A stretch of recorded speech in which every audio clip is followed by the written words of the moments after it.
She thought no one noticed her struggle, at least, that's what she kept telling herself every morning as she stood at the cracked mirror of her small studio apartment, practicing a smile she didn't feel. Maya had become an expert at hiding tired eyes with a dab of concealer, pressing her lips into a soft curve, and brushing her thick black hair into a neat bun that made her look more put together than she felt. Each day, she whispered the same sentence while fastening her coat, "You're fine. Nobody needs to know." The city outside didn't slow for anyone, and it certainly didn't slow for her. It was a city built on speed, noise, and lights that stayed on long after a person's strength had burned out. Every day, the sidewalks filled before sunrise, suits, workers, students, dreamers. But Maya felt like a smudge in the picture, something passing and unnoticed. She worked at Linwood Café, a cozy corner coffee shop with a flickering neon sign that read cough_e. The missing F had been out for months, and customers joked about it constantly. She smiled politely each time, but inside she felt a little jealous that even a broken sign got more attention than she did. Her life had not always been like this. There was a time, not long ago, when she lived with her mother in a bright yellow house, where sunlight poured through windows and everything smelled like warm bread.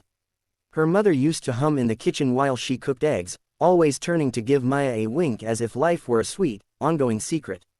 But after her mother passed unexpectedly the previous winter, the world had dimmed, and Maya relocated to the city for work simply because staying home hurt too much. At first, she told herself she'd manage. People did it every day. People grieved, people survived. But the truth was that even breathing sometimes felt like a chore, and the loneliness that came with city life pressed against her ribs like something with sharp edges. Each month, the rent notice reminded her that grief didn't pause bills. Each shift at the cafe reminded her that exhaustion didn't stop customers from complaining. She was good at pretending, though. Good at nodding, good at saying, "Of course," and "I'll handle it." The other baristas, though friendly, were absorbed in their own lives. College schedules, dating drama, weekend plans. They liked Maya, but they never looked too closely, never asked why she skipped lunch breaks or why her hands shook some mornings when the espresso machine hissed. Except him. The man in the coat. He first appeared on a windy Thursday morning, wearing a long charcoal coat that brushed his knees and a scarf carefully wrapped around his neck. He looked to be in his late 40s, hair flecked with hints of silver, and eyes that seemed to observe everything without judgment. The first time she saw him, he stepped up to the counter with a faint smile and said, "1 chamomile tea, please." No coffee, no fancy syrup, just chamomile tea. She gave him the tea, he thanked her, and that was that. But then he came back the next day. Same order, same calm tone, then again, and again. He never sat in the same spot, and he never stayed long. Sometimes he read a newspaper. Sometimes he looked out the window as if watching silently for something to happen. And sometimes, though Maya never fully acknowledged it, his eyes drifted toward her with a quiet attentiveness. Not intrusive, not uncomfortable, more like he was noticing her in the way one notices a painting with a crack in the frame, not to criticize, but because something about it tugs at the heart. Weeks passed, and she thought little of it. Regular customers were normal. Some came for the pastries. Some came for the atmosphere. Maybe this man came for the tea. But one evening, after a long shift, she trudged home under freezing rain that seeped through her shoes. Her landlord had slipped another reminder under her door, rent due in 5 days. She sat on her bed and whispered, "I'm trying." But trying wasn't enough. She had been skipping meals to pay bills.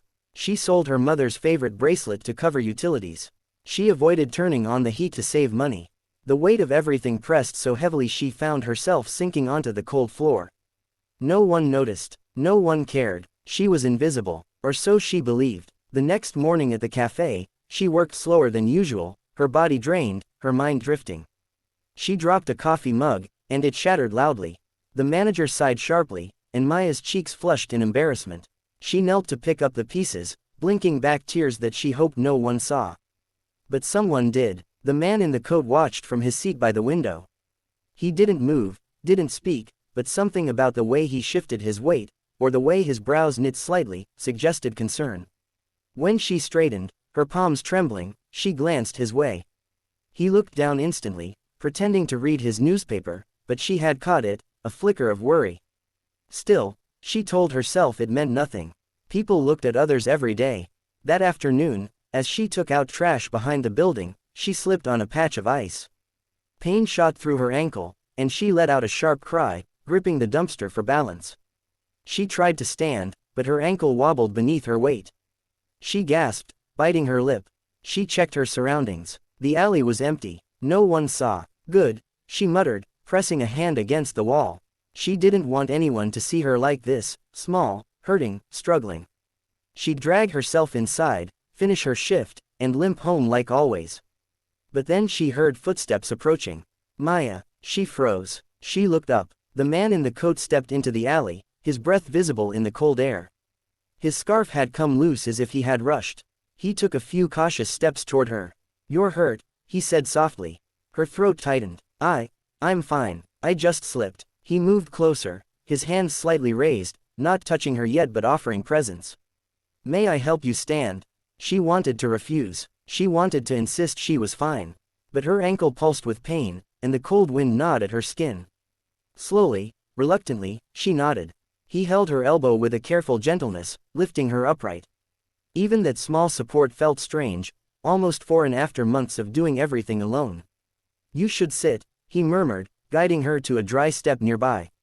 She sat, a little embarrassed, wiping her eyes quickly. "Thank you." He crouched in front of her, not close enough to invade, but near enough to see the swelling. "Your ankle is starting to bruise," he observed. "You shouldn't walk on it." "I have to. I can't leave work early." He exhaled slowly, as if weighing whether to speak. "You look very tired." She blinked. No one had said that to her. Not like that, not with genuine concern rather than criticism. "It's been a long week," she whispered. He nodded. "I've noticed." Her eyes snapped upward. "Noticed." He hesitated, choosing his words carefully. "I come here most mornings. I've seen how hard you work. How patient you are with customers. How you often don't take breaks." He paused. "And how you sometimes look, as if you're carrying more than you can." She swallowed hard. Her instinct was to deny everything. To smile. To shrug it off. But something in his steady, warm gaze made her walls wobble. "I'm fine," she tried. His eyebrows lifted gently. "May I be honest with you?" "Why?" she asked softly. "You don't even know me." "That doesn't mean I can't care." Her breath hitched. He continued, "You remind me of someone I once knew. Someone who pretended for a long time until they couldn't anymore. I guess I notice things.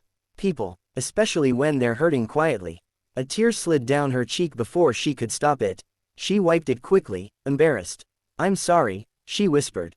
"I don't mean to cry. Things have been tough lately." "You don't have to explain," he said, his voice low and calm. "You don't owe me anything."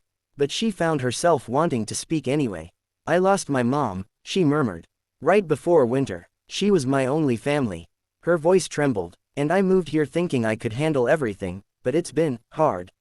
Really hard." He listened without interrupting, without pity, just quiet understanding. "I'm sorry for your loss," he said gently. "That kind of grief, it doesn't disappear. And dealing with it alone makes the world feel heavier." She nodded weakly, eyes dropping to her injured ankle. He stood slowly. "I'm taking you to a clinic." She shook her head quickly. No, I can't afford." "Don't worry about that," he said firmly but kindly. "Your health comes first." "But why?" she asked, voice cracking. "Why would you help me?" He paused. Then he said quietly, "Because someone once helped me when I thought no one saw me. It changed my life. And because, whether you realize it or not, you matter." Her lips parted in surprise. No one had said that to her in years. He offered his hand. "Please, just let me help." After a long moment, she slipped her hand into his. His grip was steady, warm, reassuring. He called a cab, helped her inside, and later helped her navigate the clinic paperwork. He waited while the doctor examined her ankle, confirming a mild sprain but nothing broken. The doctor wrapped it, instructed her to rest for several days, and handed her a care sheet. When they left, the man walked beside her at a slow pace. "I didn't get your name," she said finally. He smiled softly. "I'm Elias." "Maya," she said. "I know," he chuckled. "Your name tag." She laughed, a small, genuine sound she hadn't heard from herself in a long time. He guided her to a quiet bench outside, the evening sun painting gold across the sidewalk. "You don't have to stay," she said gently. "You've already done so much." "I'll stay until you're safely home," he replied simply, as if the idea of leaving her alone made no sense. Her eyes softened. "Thank you, really," he shrugged in a modest way. "Everybody needs someone sometimes, even the people who pretend they don't." As they rode in the cab toward her apartment, she stared out the window, thinking. She had spent months believing she was invisible, that her pain blended into the city's noise. But Elias had seen her, not just today, but for weeks. When they reached her building, he helped her up the steps slowly. At her door, she turned to him. "I don't know how to repay you." "You don't need to," he said. "But I do want to make sure you're not alone in this." She hesitated. "What do you mean?" He took a deep breath. "May I check on you tomorrow? Bring groceries, help with anything you can't do on your ankle. Only if you're comfortable with it." For a moment, she didn't answer. Not because she doubted him, but because it felt strange to be offered kindness without conditions. "Yes," she said softly. "I'd like that." In the days that followed, Elias kept his promise. He came each morning with warm soup or fresh bread. He tidied the small kitchen. He chatted with her about books, music, and little things that distracted her from the heaviness in her chest. Slowly, the apartment began to feel less empty. Slowly, she felt less like she was floating through life without an anchor. One morning, while they shared tea, she asked, "Why did you keep coming to the café?" He smiled. "Habit, at first. But then, I noticed you. The way you greeted customers with kindness even when they didn't deserve it. The way you carried yourself when you were obviously exhausted. You reminded me of strength. Real strength. The kind people don't see unless they pay attention." She looked at him quietly, touched. "And I thought," he added softly, "that maybe you shouldn't have to carry everything alone." They sat in silence, warm and peaceful. Months passed, and as her ankle healed, so did parts of her heart. Elias never pushed, never asked for more than she offered. He simply showed up, consistently, gently, respectfully. And she began to look forward to his knock on the door, his smile, his steady presence in a world that had felt so unstable. One chilly evening, as they walked together near the café, she whispered, "Thank you, for seeing me." He looked at her with an expression full of quiet emotion. "Of course I saw you," he said. "You were never invisible." She inhaled shakily, eyes stinging. "Before you," she said, "I felt like I was fading." He stopped walking and turned to her. "You're not fading," he said. "You're beginning again." Her heart swelled with a warmth she hadn't felt since her mother's passing. "I'm glad you noticed me," she whispered. He smiled gently. "I always did." And for the first time since the world fell apart, she believed she wasn't alone anymore. She believed that someone, this man in the coat who had watched her quietly, kindly, patiently, truly saw her. And sometimes, being seen is the beginning of healing.